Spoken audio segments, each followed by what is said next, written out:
নমো ভগবতে বাসুদেবায়। আজকের বিষয়টি গুরুত্বপূর্ণ হতে চলেছে। কালপুরুষের রাশিচক্রে অর্থাৎ মীন রাশিতেই ধ্বংসজ্ঞাপক গ্রহের সংযোগ ঘটতে চলেছে। তার সঙ্গে সঙ্গে 29শে মার্চ শনি রাশি পরিবর্তন করে মীন রাশিতে প্রবেশ করতে চলেছে। তাই মীন রাশি বা মীন লগ্নের জাতক জাতিকারা আপনারা কিরূপ ফল পেতে চলেছেন তা আমি বিস্তারিতভাবে আলোচনা করব। যেটুকু করব নিখুঁতভাবে করব, ধৈর্য সহকারে আপনারা ভিডিওটি দেখবেন। আমার প্রিয় দর্শক বন্ধুকে আমার আন্তরিক অভিনন্দন, শুভেচ্ছা ও ভালোবাসা জানাই। আমি আশা করি অনাদি আদি গোবিন্দের অশেষ করুণায় আপনারা সকলেই কুশলে আছেন। আমি আচার্য কমল শাস্ত্রী প্রত্যেক বুধবার এবং শুক্রবার সন্ধ্যা 8:30 এই চ্যানেলে লাইভ অনুষ্ঠান নিয়ে উপস্থিত হই। ঠিক ওই সময় আমাকে ফোন করলে আপনারা নিজেদের ভাগ্য বিষয়ে জানতে পারবেন। তাছাড়া বিভিন্ন ধরনের ভিডিও আপলোড করে থাকি, সেগুলি পাওয়ার জন্য আমার চ্যানেলটিকে সাবস্ক্রাইব করে বেল আইকনে ক্লিক করে রাখুন। যখন আমি লাইভ অনুষ্ঠান বা যে কোনো ভিডিও আপলোড করব আপনাদের নোটিফিকেশন পৌঁছে যাবে। ঠিক এরপরেই চলে আসছি, দেখুন এটা 29শে মার্চ 2025-এর উপর এই ছকটা প্রস্তুত করেছি। যেহেতু মীন রাশি বা মীন লগ্নের জাতক জাতিকাদের ক্ষেত্রে দেখুন আপনাদের রাশিভাব বা লগ্নভাবেই দেখুন রবি, বুধ, শুক্র, শনি এবং রাহু অবস্থান করছে। 28-29 তারিখ পর্যন্ত এখানে চন্দ্র কিন্তু অবস্থান করবে।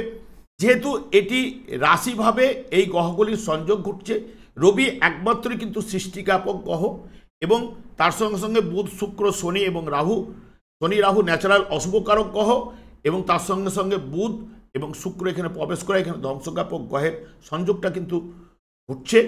এবং যেহেতু আপনাদের রাশি বা লগ্নভাব হচ্ছে সৃষ্টিজ্ঞাপক গ্রহের আন্ডারে, এখানে সৃষ্টিজ্ঞাপক গ্রহ ষষ্ঠপতি যেহেতু রবি এই জায়গায় অবস্থান করছে। রবি সাধারণত আত্মার কারক গ্রহ, রোগ প্রতিরোধ করার ক্ষমতা এবং জীবনী শক্তি, ভাইটাল এনার্জি, ব্যক্তিত্বের কারক গ্রহ এবং বিশেষ করে এখানে আত্মশক্তিরও কারক গ্রহ হচ্ছে রবি। রবি দেখুন যেই না পূর্ব আকাশে উঁকি মারে তখনই কিন্তু আমাদের মধ্যে এনার্জিটা কিন্তু বৃদ্ধি প্রাপ্ত হয়। ঠিক পশ্চিম আকাশে অস্তাচলে যাওয়ার পরেই রবির থেকে আমরা যেটা পাই যে আস্তে আস্তে কিন্তু এনার্জি শক্তি লস হতে থাকে। সেই কারণে যেহেতু রবি সৃষ্টি জ্ঞাপকের কাজ করে, জীবনী শক্তি প্রদান করে, বিশেষ করে সে কারণে সৃষ্টি জ্ঞাপক গ্রহের মধ্যে কিন্তু ধরা হয়, কিন্তু ন্যাচারাল কিন্তু অশুভকারক গ্রহ। হ্যাঁ, এবং রবি সৃষ্টি জ্ঞাপকের কাজ করে। ঠিক এই জায়গাটা অর্থাৎ মীন রাশি বা মীন লগ্নের ক্ষেত্রে এটা তাদের ক্ষেত্রে রাশিভাব বা লগ্নভাব বা রাশিভাব থেকে আয়ুষ্প্যান বিচার করা হয়। জীবনী শক্তি, ব্যক্তিত্ব, শারীরিক গঠন, স্বাস্থ্য, চেহারা, রং এবং জয় পরাজয়, সৌভাগ্য দুর্ভাগ্য, মান সম্মান, প্রতিষ্ঠা, মস্তক এবং যাবতীয় সব কিছু কিন্তু রাশিভাব বা লগ্নভাব থেকেই বিচার্য। যদি আপনি বিয়ে করতে যান তাহলে বিয়ে করতে গেল রাশি বা লগ্নভাবের কানেক্টেড থাকা চাই। যেমন এডুকেশন করতে গেল রাশি বা লগ্নের কানেক্টেড থাকা চাই, তবে সেই জাতক তবেই তো পড়াশোনা করবে।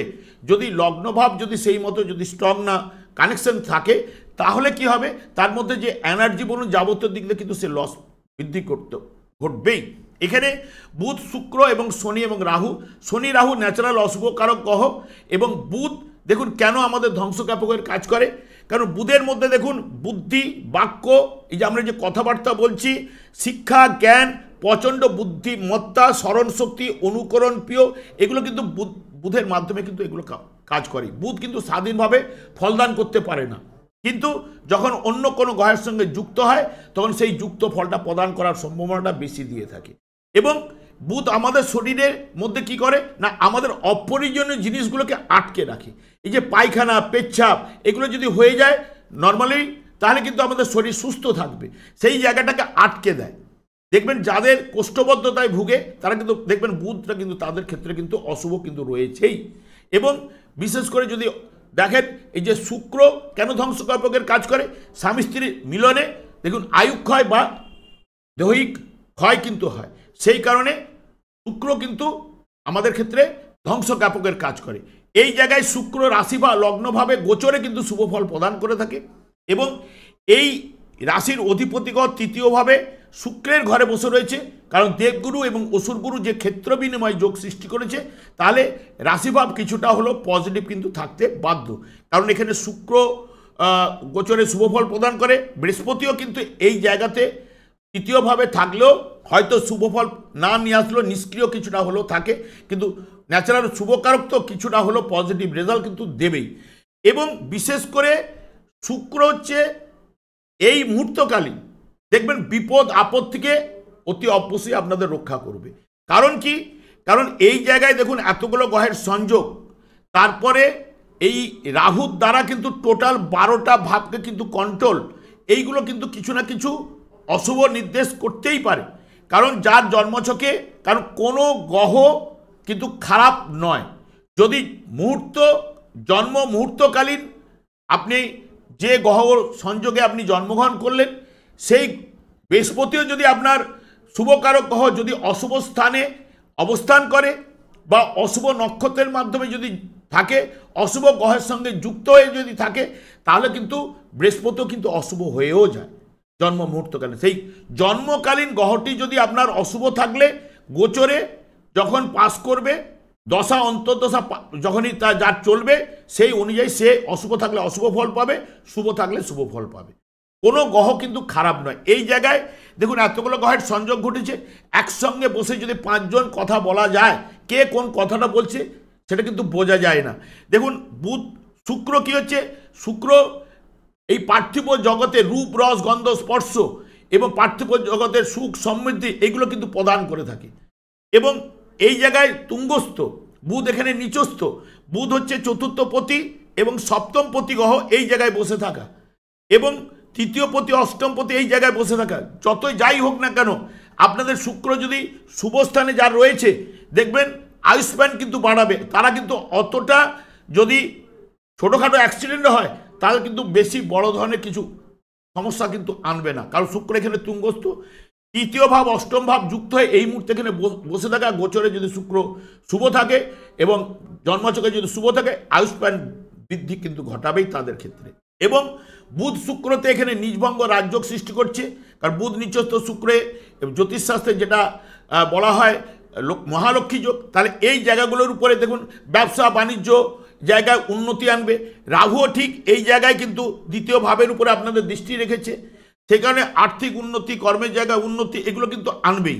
কিন্তু মেন হচ্ছে কি, এখানে যেটা রাহু এবং শনি যুক্ত হওয়া, শনি রাহু তো এখানে আগে থেকেই ছিল।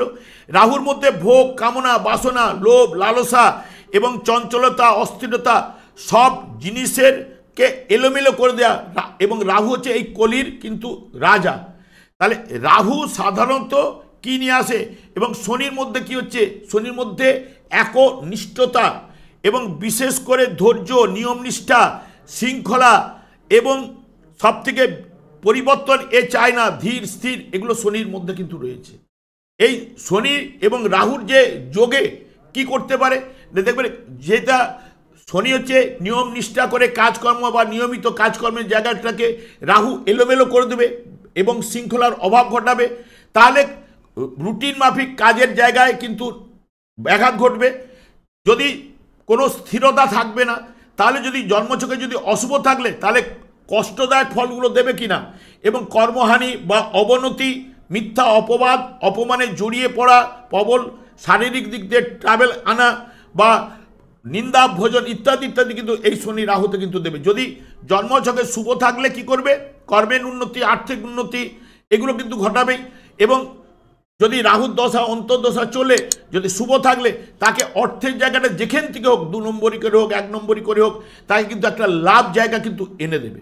কিন্তু রাহুর একটাই কাজ কি, সে কিন্তু তার নিজের দশা অন্তর্দশা যা দেবে সে কিন্তু গ্রাস করে নেবে।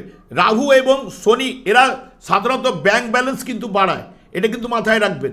ব্যাংকের যে ব্যালেন্সটা এরা জন্মছকে যদি শুভ থাকে, যেখান থেকে হোক এরা আনার চেষ্টা করবে অর্থটাকে বাড়াবার জন্য। কিন্তু রাহু নিজেই কিন্তু গ্রাস করে নেয়। শনি কি করে না, শনিদেব যে অর্থটা এনে দেয়, সেই অর্থটা হচ্ছে পূর্ব জন্মের পাওনা অর্থ, সেটা কিন্তু ব্যাংকের ব্যালেন্স কিন্তু বাড়ায়। যেটা রাহু তার দশা অন্তর্দশাতে যেটা বাড়াবে, সে কিন্তু নিজেই কিন্তু গ্রাস করে নিয়ে আপনাকে ঋণে দাঁড় করিয়ে দেবে। কিন্তু শনির কাজটা কিন্তু এই জায়গায়, কারণ শনির মধ্যে শনি হচ্ছে কি, এটা এমনিতে ন্যাচারাল জোডিয়ায় দ্বাদশ ভাব। ন্যাচারাল জোডিয়ায় যেহেতু দ্বাদশ ভাব মানে মোক্ষ ভাব, এমনিতে শনি হচ্ছে মৃত্যুরই কারক গ্রহ। তাহলে মৃত্যুর রাজ্যটা কার আন্ডারে? যমরাজের অগ্রজ, তাহলে শনির আন্ডারে। কারণ শনি হচ্ছে দণ্ডদাতা, কর্মফল দাতা। এই যে আমাদের মৃত্যুর পরে এখানে কি পড়ে সব দেহ তো নশ্বর হয়ে যায়, আত্মাটাই কিন্তু মৃত্যু লোকে যায়। মৃত্যু লোকে গিয়ে সেখানে দণ্ড দান করার পরে, দণ্ড ভোগ করার পরে সে যে কর্মফলটা পেয়েছে যে এই জন্মে, সেই যখন মৃত্যুর পরে সেখানে গিয়ে কর্মফল দাতা বিচার করে তাকে সেই জায়গায় কিন্তু পোস্টিং করাবে।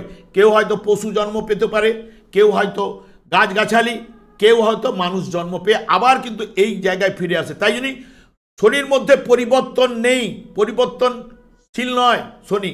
সেই কারণে যেহেতু নিজেই এই জায়গাগুলো দণ্ড দিয়ে আবার তাকে তার নির্ধারিত জায়গায় আত্মাটাকে পাঠিয়ে দেয়। শনির কাজগুলো এইরকম জায়গা। এইখানে দেখুন যে ঘরের শনি হচ্ছে এমনিতেই দ্বাদশপতি এই জায়গায় গেছে। শনি এই জায়গায় জলরাশিতে গেলে বা অনেক সময় প্রাকৃতিক বিপর্যয় কিন্তু নিয়ে এসছে, যেহেতু মুখ্য ভাব বলে। প্রাকৃতিক বিপর্যয় যেহেতু এটা দ্বাদশ ভাব, মুখ্য ভাব, এখানে প্রবেশ করা কিন্তু এখানে শুভত্ব প্রাপ্ত হয়। এটা বৃহস্পতির ঘর, বৃহস্পতিও ন্যাচারাল জোডিয়ায় দ্বাদশ ভাবের অধিপতি গ্রহ। তাহলে যদি যার এতে অশুভ থাকলে তার ক্ষেত্রে কিন্তু নেগেটিভ ফলগুলো কিন্তু এই সময় কিন্তু পাবেন। কারণ যার জন্মছকে যদি বৃহস্পতি এই জায়গায় গোচরের ক্ষেত্রে এই জায়গাটাকে সাপোর্ট করছে, ঠিক আছে, কিন্তু জন্মছকে বৃহস্পতি যদি অশুভ থাকে এই জায়গায় তার এতগুলো গ্রহের সংযোগ করছে, তাদের ক্ষেত্রে বিপদ আপদ এই জায়গাগুলো কিন্তু নিয়ে আসতে পারে। কারণ যে জায়গাগুলো এখানে রবি বুধের কম্বিনেশন যে যুক্ত হলে শুভ নিয়ে আসে। কারণ এইখান দিয়ে ঠিক দেখবেন রবি রেবতী নক্ষত্র দিয়ে পাস করবে। যখন শিল্পীর উপরে, শিল্পের কাজে বা যারা শিল্পী রয়েছে, সাহিত্যিক এবং আইন বিষয়ে এগুলো দক্ষতা বা দেখবেন এই সময় গান বাজনা ইত্যাদির ক্ষেত্রে তারা পজিটিভ রেজাল্ট, নাম ফেম যশ এগুলো নিয়ে আসবে। সব কাজের গোপনীয়তা কিন্তু এই রবি বুধ কিন্তু নিয়ে আসতে পারে এবং বহুজনের উপকার কিন্তু দিয়ে থাকে। বুধ হচ্ছে বিদ্যার, তাহলে বিদ্যাটাকে জায়গায় শুভ জায়গায় নিয়ে যাওয়ার ক্ষমতা রবি বুধের জায়গাটা কিন্তু নিয়ে আসবে। এবার এখানে রবি শনিও কিন্তু যুক্ত হচ্ছে। রবি শনি যুক্ততে কি দিতে পারে না, রবি শনি হচ্ছে পিতা এবং পুত্র। তাহলে পুত্র পিতাকে প্রভাবিত করতে পারে বা সব থেকে এই জায়গায় গেলে ব্যায়াম, চিকিৎসা, মানে দৌড়ঝাঁপ এবং খেলাধুলায় এবং অল্প পরিশ্রমে বেশি উপার্জন করায় এবং নানা গুণের প্রকাশ কিন্তু এই রবি শনির বিষ যোগে দেয়। বিষ যোগ বলি, এই রবি শনির যে যোগে দেয় মনের জোর কিন্তু বাড়ায় এবং অল্প পরিশ্রমে কিন্তু অর্থটা কিন্তু এনেও দেয়। যদি শনি এবং রবি যদি জন্মছকে অশুভ অবস্থায় থাকে, এই সময় গোচরে যদি দশা অন্তর্দশার ক্ষেত্রে যদি যেহেতু অষ্টম ভাবের অধিপতি ওখানে যুক্ত আছে, হার্টের সমস্যা নিয়ে আসতে পারে, বাতের সমস্যা নিয়ে আসতে পারে যদি অশুভ শনি রবি থাকে, বা যা রক্ত চলাচলের ক্ষেত্রে উচ্চ রক্তচাপ, নিম্ন রক্তচাপ এইগুলো কিন্তু ঘটাবার সম্ভাবনা দিতে পারে। এই যে এখানে রবি শুক্রের যে যোগে পজিটিভ রেজাল্ট এনে দেয়, কর্মের জায়গায় উন্নতি, ব্যবসার জায়গায় উন্নতি, এগুলো কিন্তু রবি শুক্র, কারণ এরা ইনার প্ল্যানেট একসঙ্গেই মানে যাতায়াত করে ধরতে গেলে, কারণ একসঙ্গেই ইনার অবস্থায় থাকে, রবির পাশাপাশি থাকে। পজিটিভ রেজাল্ট যদি না অস্তমিত হয় জন্মকালীন বা যদি বক্রতা থাকলে, এই যখন বক্রতা চলাকালীন তখন শুভ অশুভ ফলগুলো তার কাছে প্রাপ্ত হতে থাকে, বা অস্তমিত থাকলে দশা অন্তর্দশা চললে তখন কিন্তু নেগেটিভ বা অশুভ ফলগুলো পাওয়া যায়। রবি শনি গেল, রবি রাহুতে গ্রহণযোগ সৃষ্টি করে।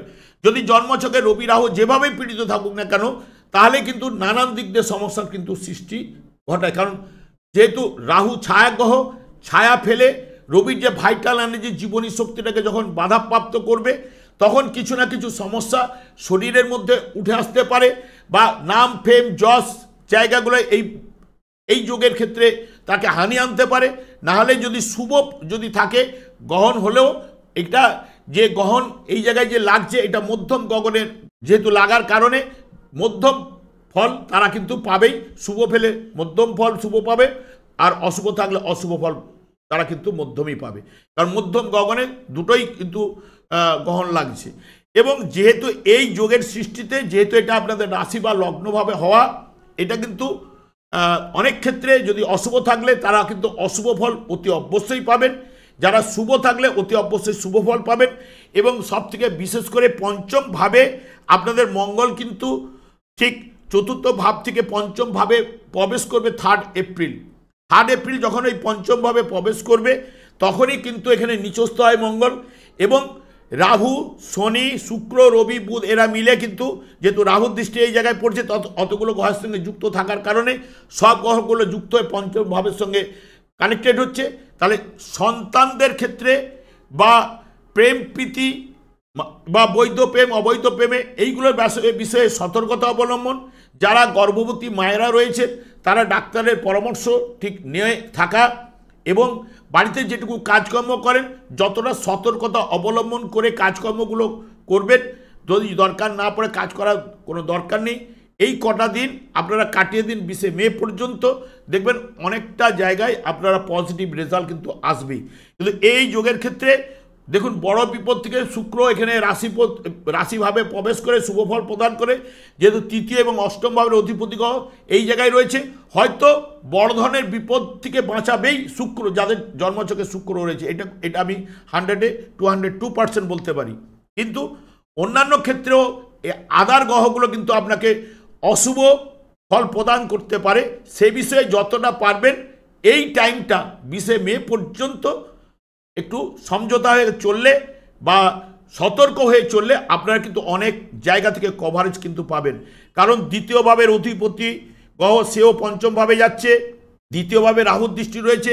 যারা আর্থিক লেনদেনের ক্ষেত্রে, কাগজ কর্মে ইত্যাদির ক্ষেত্রে লিখে রাখা দরকার, যাকেই যা টাকা দিন বা তার কাছ থেকে সই করিয়ে নেওয়া, পরে কিন্তু না মানতে পারে, কারণ এই যে গ্রহের সংযোগে এই জায়গাগুলো ঘটাতে পারে। এবং রাহুর দ্বারা টোটাল এই গ্রহগুলোর দ্বারা 12টা ভাব কন্ট্রোল করে যাওয়ার ফলে এখানে যাবতীয় দেখতে যে আপনাদের হঠাৎ অর্থ লাভ দিতে পারবে না তা নয়, লটারি বা যে কোনো জায়গা থেকে আর্থিক জায়গাটা কিন্তু দিতে চাইছে বা পেতে পারেন, সেই জায়গাও কিন্তু সম্ভব রয়েছে। তার সঙ্গে সঙ্গে অশুভ ফলগুলোও কিন্তু যখন আপনি টাকা অর্থ বাড়াতে চাইবেন, ঠিক অন্য জায়গা থেকেও তো আপনাকে একটা জায়গা তার সবসময় সপ্তম ভাবটা তার বাধা সৃষ্টি করে। যেমন আমার সপ্তম ভাব আপনারা, সেরকম আমার জায়া, যেরকম এখানে শুক্রকে যে নির্ধারিত করে দৈহিক সম্পর্কের কথা বললাম তাতে আয়ুক্ষা হয়, ঠিক অপরের ভাবগুলো কিন্তু সবসময় বাধা সৃষ্টি করে। এটা কিন্তু মাথায় রাখতে হবে। সেই কারণে কিছু না কিছু সমস্যার সৃষ্টি হওয়ার সম্ভাবনা কিন্তু রয়েছে। তাছাড়া আপনাদের সাড়ে চলছে, তবে সাড়ে যে কুপ্রভাব অনেকটাই কিন্তু যারা সাত্ত্বিক রয়েছেন, যারা ভগবানের নাম যশ করেন, কারণ এই যে ব্রহ্মাণ্ডে আমরা এসেছি ভগবানের নাম জপ করার জন্যই কিন্তু এসেছি, কিন্তু আমরা মায়ার জগতে এসে মায়ায় পড়ে আমরা নিজের ছাড়া কারো কথা ভাবি না। সেই কারণে আমরা যাবতীয় এই যে নানান দিক দিয়ে সমস্যাগুলো আমরা কিন্তু পেতে থাকি, কারণ ভগবানের সৃষ্টি সব, কিন্তু আমরা আমার করে সব চিন্তা করার জন্য আমরা কিন্তু সেই জায়গাতেই কিন্তু যেতে পারি না। সেই কারণে আমাদের কর্মফলের জন্য আমরা দুর্ভোগটাই বেশি বহন করি। সেই কারণে এখানে যতটা আপনারা, যেহেতু শনিদেব হচ্ছে সাত্ত্বিক গ্রহ এবং দ্ব্যর্থক, এই রাশিটা হচ্ছে দ্ব্যর্থক রাশি, জলরাশি, এটা সাত্ত্বিক ভাব বা এই জায়গাটা বৃহস্পতির আন্ডারে সাত্ত্বিক। সেই কারণে যারা সাত্ত্বিক রয়েছেন তাদের কিন্তু কুপ্রভাব অতটা কিন্তু পাবেন না। এবং শনিদেবও সাত্ত্বিক গ্রহ, শনিদেব যদি জন্মছকে যার শুভ রয়েছে ততটা কুপ্রভাব পাবেন না, কিন্তু পাবেন, কারণ এটা বলাই হয় রাশি ভাব, রাশির ঠিক দ্বাদশ ভাব এবং দ্বিতীয় ভাবে শনি গমন করলে সমস্যা কিছু না কিছু দেয়। কিন্তু সেই জন্য যে আপনাদের সাড়ে কুপ্রভাবে পড়ে যাবেন, যদি আপনার শনিদেব যদি শুভ থাকলে অতটা কিন্তু কুপ্রভাব শনিদেব দেয় না। হ্যাঁ, শনিদেব খাঁটি মানুষ তৈরি করে। দেখবেন এই সময় আপনারা চিনতে পারবেন আপনার পার্শ্ববর্তী লোকদের, যারা বন্ধু বান্ধব থেকে এই দিক থেকে আপনারা কিন্তু অতি অবশ্যই কিন্তু চিনতে পারবেন শনির সাড়ে।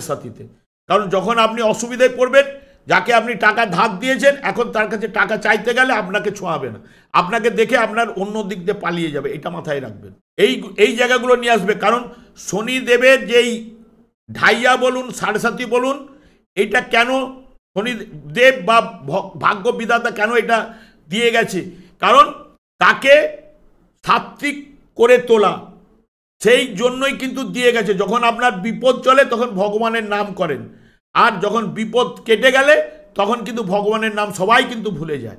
সেই কারণে যেহেতু আমরা এই পৃথিবীতে ভগবানের নাম জপ করার জন্য এসেছি, তারা যারা এই কাজে যুক্ত রয়েছে তারা দেখবেন যতই সাড়ে সাথী চলুক যাই চলুক তারা সেই জায়গা থেকে বেরিয়ে আসবেই।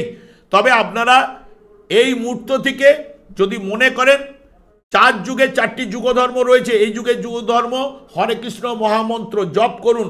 শ্রীচৈতন্য মহাপ্রভু এই নাম অতি অবশ্যই প্রদান করে গেছেন জীবেদের উদ্ধার করার জন্য। এই মহামন্ত্র অতি অবশ্যই আপনারা পজিটিভ রেজাল্ট পাবেন।